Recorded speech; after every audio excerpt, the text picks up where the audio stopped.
Aim right, achieve big at KR Mangalam University.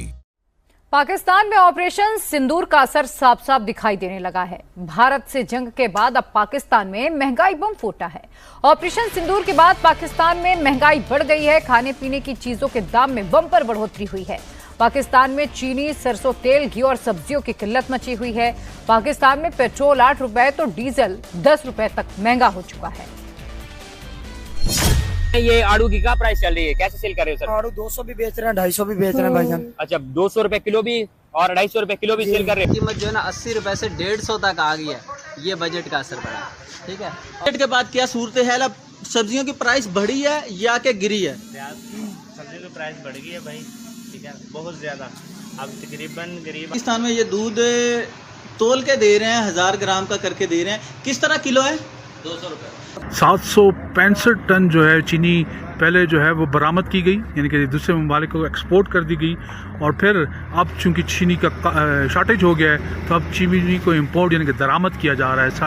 750 ton चीनी जो है अब उनको दरामद करनी पड़ रही है।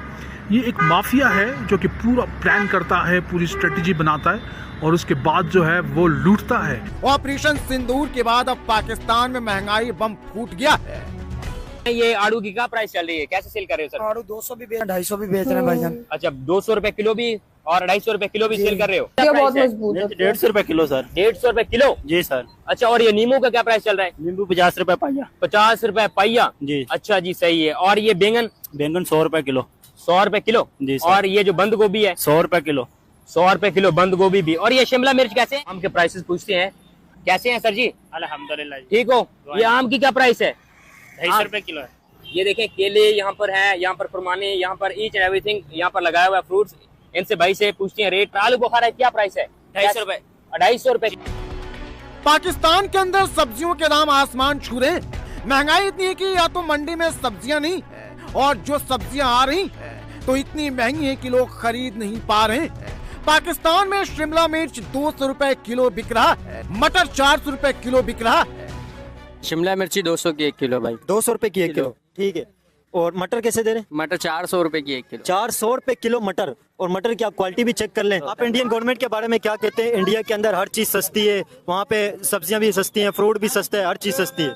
यार उनका हुकूमत उनको फैसिलिटीज दे रहा है ना, हमारा हुकूमत हमको फैसिलिटी नहीं दे रहे तो हम कहाँ से सस्ता करेंगे? महंगा होते मंडी में, इधर जब लाते ग्राहक ले नहीं सकते, हर चीज महंगा है, हर चीज हालात बहुत ख़राब है। ऑपरेशन सिंदूर से पहले इंडिया में से सब्जी खरीदी जाती थी पाकिस्तान के अंदर, टमाटर, प्याज, खास करके टमाटर, प्याज, आलू वगैरह, और बहुत ज़्यादा कम प्राइस होते थे पाकिस्तान के अंदर। इंडियन पंजाब से पाकिस्तान के अंदर आती थी सब्जियां, उससे प्राइस कम थे। लेकिन इस वक्त पाकिस्तान के अंदर प्राइस बहुत ज़्यादा हाई फाई है, गरीब बंदे की पहुंच से बहुत ज़्यादा बाहर हो गए पाकिस्तान के अंदर सब्जी के प्राइस। जो प्याज भारत में 25 रुपए किलो बिक रहा है, जो आलू हिंदुस्तान में 20 रुपए किलो है, वो पाकिस्तान में कितने रुपए किलो बिक रहा है वो भी जान लीजिए। 9-10 मई को पाकिस्तान कितना डर गया था उसका कबूलनामा खुद पाकिस्तान ने कर लिया है। शहबाज शरीफ के सलाहकार राणा सनाउल्लाह ने खुलासा किया है, भारत के हमले के वक्त पूरी तरह से पाकिस्तान डरा हुआ था। ब्रह्मोस मिसाइल के हिट होने से पहले शहबाज और मुनीर डर गए थे। पाकिस्तान को ये लगा था कि भारत ने न्यूक्लियर अटैक कर दिया है। पाकिस्तान के पास सोचने के लिए महज 30 सेकंड का ही वक्त बचा था।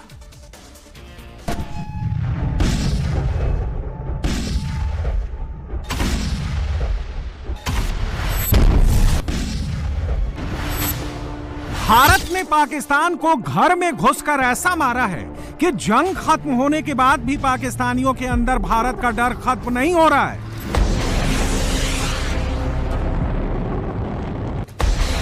पाकिस्तानी अभी भी भारत के ब्रह्मोस मिसाइल से डरे हुए हैं।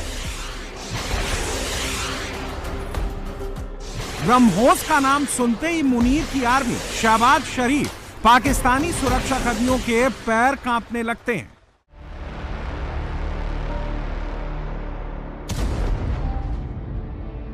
नौ मई की रात पाकिस्तान 30 सेकंड में खत्म हो जाता अगर ब्रह्मोस के साथ भारत परमाणु बम दाग देता तो। जंग खत्म होने के 55 दिन बाद शहबाज शरीफ के सलाहकार सनाउल्लाह ने आखिरकार सच बता ही दिया कि जंग के दौरान पाकिस्तानी सेना, पाकिस्तान की सरकार भारत की ब्रह्मोस मिसाइल से कितनी डरी हुई थी। मुनीर से लेकर शहबाज शरीफ तक थर थर कांप रहे थे। बताएं क्या कहना चाहेंगे, ये मोहब्बतें बढ़ रही थी या क्या मामला है कि इंडिया कह रहा है हम फ्री ब्रह्मोस देंगे और पाकिस्तान के एक जर्नल ने डिमांड की है, ये खबर के मुताबिक है, इसमें कितना सच है झूठ है ये आप बताइएगा। सर ये जो इंडियन जो साइंटिस्ट ने ना तंज की थी पाकिस्तानी जर्नल को, क्या कि पाकिस्तानी जर्नल ने अगर उससे कहा है कि हमें बेचोगे तो उन्होंने कहा आपके लिए फ्री है, हम आपको मारेंगे। अच्छा, यानी फ्री में मार के आपको तंज की थी, जिसके जवाब में आपने देखा ही है कि पाकिस्तान ने पूरा ब्रह्मोस का जो इनका असले का डिपो है वो तबाह कर दिया। जिहाद हमारा जो है ना पावर है। अच्छा, जिहाद नहीं रुकना चाहिए बस, मैं ये चीज का जिहाद अगर हमारी पावर है। हिंदुस्तान की ब्रह्मोस मिसाइल का ट्रेलर पाकिस्तान देख चुका है। जिस ब्रह्मोस से पाकिस्तान की सरकार, मुनीर की सेना डर रही है, अब उसकी खासियत जान लीजिए। ब्रह्मोस मिसाइल दुनिया की सबसे तेज सुपरसोनिक मिसाइलों में से एक है। ब्रह्मोस मिसाइल करीब मैक 3 की स्पीड यानी आवाज से 3 गुना ज्यादा रफ्तार से वार करती है। BrahMos missile fire and forget technology पर काम करती है, यानी एक बार टारगेट को लॉक करके फायर कर दिया तो इसे कोई भी नहीं रोक सकता। इसकी रेंज 450 किलोमीटर है। ये 300 किलोग्राम तक के वारहेड ले जाने की क्षमता रखती है। इस मिसाइल को जल, थल, नभ कहीं से भी दागा जा सकता है। इसे INS विक्रांत से लॉन्च किया जा सकता है। इंडियन आर्मी इसे मोबाइल लॉन्चर से लॉन्च कर सकती है। एयरफोर्स इसे Su-30 MKI और राफेल से लॉन्च कर सकती है। भारत में ब्रह्मोस मिसाइल को पहली दफा ऑपरेशन सिंदूर के दौरान पाकिस्तान पर दागा गया और पाकिस्तान के 11 एयरबेस को ब्रह्मोस मिसाइल ने स्वाहा कर दिया। पाकिस्तानी सेना ना तो इसे ट्रेस कर पाई और ना ही इसके अटैक को रोक पाई, इसलिए ब्रह्मोस का नाम सुनते ही पाकिस्तानी डर जाते हैं। जंग जो है ना खित्ते के लिए बड़ी खतरनाक होती है, आपको हमेशा उसको अवॉइड करना चाहिए।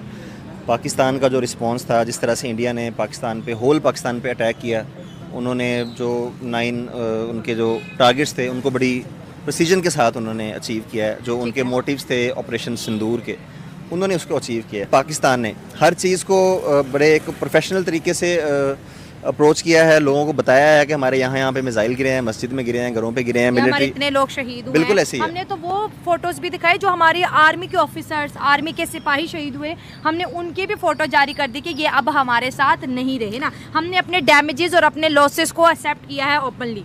बिल्कुल ऐसे ही है। आप जब एक मुल्क की एयरफोर्स होते हैं या पूरी एक जो आपकी मिलिट्री इस्टेब्लिशमेंट है या चीज़ें हैं, नुकसान होता है जंगों के अंदर। जब आप जंग करते हैं तो आपको हर चीज़ ज़हन में रख के जाना चाहिए कि हमें मार भी पड़ सकती है, हम मार भी सकते हैं। तो हमें जो मार पड़ी है शुरू के 3-4 दिनों में, नूर खान एयरबेस और जो हाफिज साहब के जो अटैक्स हुए हैं, मामला हुए हैं, फैमिली के भी 5-6 मेंबर्स मारे गए।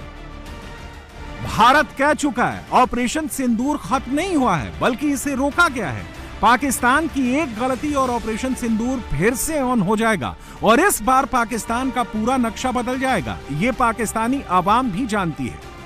जयशंकर जो कि इंडिया के फॉरेन मिनिस्टर हैं, उनकी ये स्टेटमेंट है कि हम फिर से अटैक करेंगे, घर में घुस के अटैक करेंगे जिसने हमारे कंट्री के ऊपर कोई भी ऐसा अटैक किया या कोई ऐसा एक्टिविटी में इन्वॉल्व हुआ। पाकिस्तानी पब्लिक से बात करेंगे कि ये मैसेज किसके लिए था, कि ये मैसेज पाकिस्तान के लिए था। वो दोबारा अटैक करेगा। ठीक है, मेरी नजर में जो इस वक्त जंग है वो इमिनेंट है, मतलब एक होगी और इंडिया के लिए ये इनएविटेबल है। यानी इंडिया जो है वो इस जंग को जरूर करेगा, क्योंकि उसको अपनी जो ग्राउंड लॉस किया है वो उसको वापस हासिल करना नहीं। तो सर क्या हमारी तैयारी है, और दूसरे नंबर पे इससे नुकसान कितना होगा? चले मानना इंडिया की इकोनॉमी और ये सारा कुछ बेहतर है, मतलब दुनिया में 4th-5वीं बड़ी इकोनॉमी है, हम थोड़ा सा भी समझने मुश्किल में है, स्ट्रगल कर रहे हैं इकोनॉमी वाइज, लेकिन इससे नुकसान तो दोनों का होगा या सिर्फ एक का हो जाएगा, कि पाकिस्तान का हो गया या सिर्फ इंडिया का हो गया? देखिए बात यह है कि लॉसेस तो होते हैं, जब दोनों जंग करेंगे तो लॉसेस होंगे। वैश्विक मंच पर पाकिस्तान को भारत ने एक्सपोज कर दिया है। कैसे पहलगाम में बेगुनाह पर्यटकों की आतंकियों ने जान ली।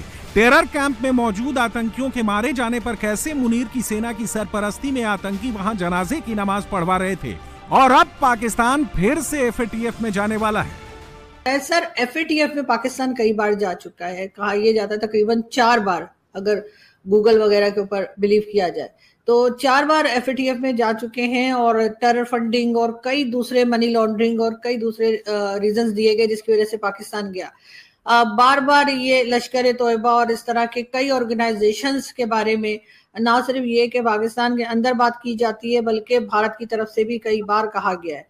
आपके ख्याल से पाकिस्तान आखिर इसके ऊपर कार्रवाई क्यों नहीं करता और हमें बार बार क्या शौक है कि हम FATF में चले जाएं या फिर हमारे सर के ऊपर FATF की तलवार लटकती रहे?